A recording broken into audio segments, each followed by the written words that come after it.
It grieves me to know Jews around the world are waiting for their friends to ask, "Are you okay?" It doesn't even occur to us.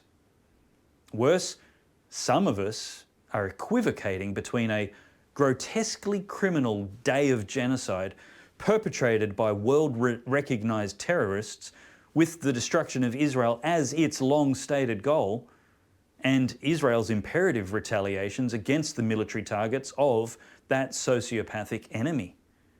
It's unspeakably evil that while Israel protects its citizens with airstrikes, Hamas protects its rockets with civilians.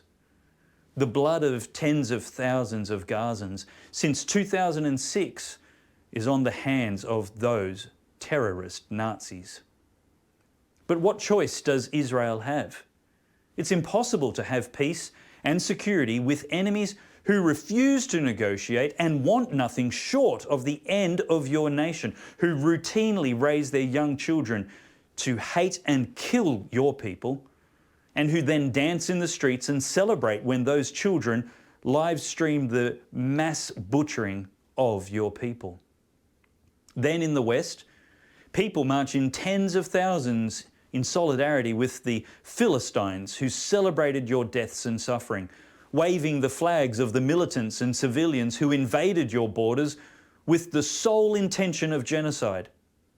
Allegedly educated people, including on the right wing, declare that Palestinian genocide is resistance, but Israeli resistance is genocide.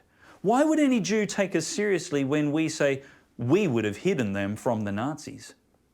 Many, maybe most Jews are constantly aware that there are a lot of people in the world who pathologically hate Jews.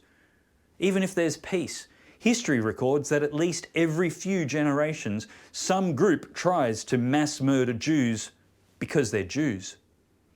More Jews were murdered on October 7 than any day since the world promised never again, only because they were Jews.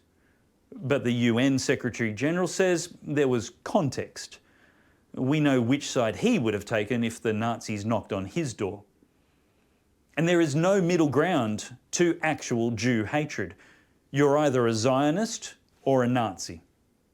To be silent is to permit another Holocaust, another Kristallnacht, another pogrom, another 1,000 rockets fired by Hamas indiscriminately into Israel, or another 1,000 Jews mass murdered by those Nazis invading their homeland.